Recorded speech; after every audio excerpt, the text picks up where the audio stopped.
તો આ તરફ સુરતના કતારગામમાં બીઆરટીએસ બસ અકસ્માતનો મુદ્દો જે છે તે સામે આવ્યો છે. અકસ્માતને લઈને મેયર અને સ્ટેન્ડિંગ કમિટી ચેરમેનનું નિવેદન સામે આવ્યું છે.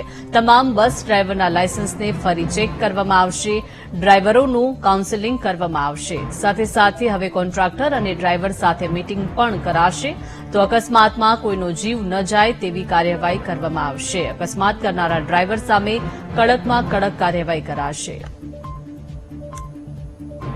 કડકમાં કડક અમલ કરીને સુરત મહાનગરપાલિકા એક દાખલો બેસાડશે. પેશન્ટની વાત કરું તો અમે સ્થળ પર શિક્ષણ મંત્રી પ્રફુલભાઈ, આ વિસ્તારના ધારાસભ્ય અને ચેરમેન શ્રી અમે અડધી કલાકમાં અહીંયા પહોંચી ગયા હતા અને સગાવાલા પણ ન આવ્યા હતા. અમે જ ડિસિઝન લઈ લીધું, એમઆરઆઈ, સીટી સ્કેન જે પણ કરવું પડતું. અમે બ્લડની વ્યવસ્થા પણ અમે એક ગ્રુપની 50 બોટલની બ્લડની વ્યવસ્થા પણ અમે જાતે કરી નાખી હતી.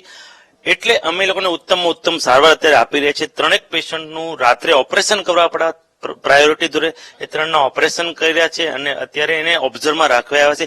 બીજા 4 પેશન્ટમાં 2 પેશન્ટને લગભગ સોમવારે રજા આપી દેવું છે એવું હોસ્પિટલ વાળાનું કહેવું છે. હજી પણ કંઈ સારવારમાં અમે કોઈ ચૂક નથી થવા દેતા, એ માટે સતત અમે મોનિટરિંગ કરી રહ્યા છીએ.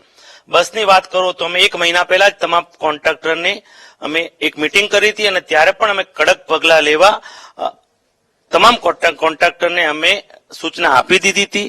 હજી પણ કંઈક ચૂક રહી જતી હોય તો એની માટે કડક પગલાં આગામી સમયમાં અમે લેવા માંગીએ છીએ. ડ્રાઈવરોનું વારંવાર કાઉન્સેલિંગ પણ કરીએ છીએ, પણ હવે એક તપાસનો વિષય છે કે કાઉન્સેલિંગમાં ક્યાં ચૂક રહી જાય છે. અમે ડ્રાઈવરોને સૂચના પણ આપીએ છીએ કે ભાઈ તમે જે 4 રસ્તા હોય છે કે જે જગ્યાએ વાહનો મર્જ થતા હોય તે જગ્યાએ તમારી સ્પીડ 0 થવી જ જોઈએ.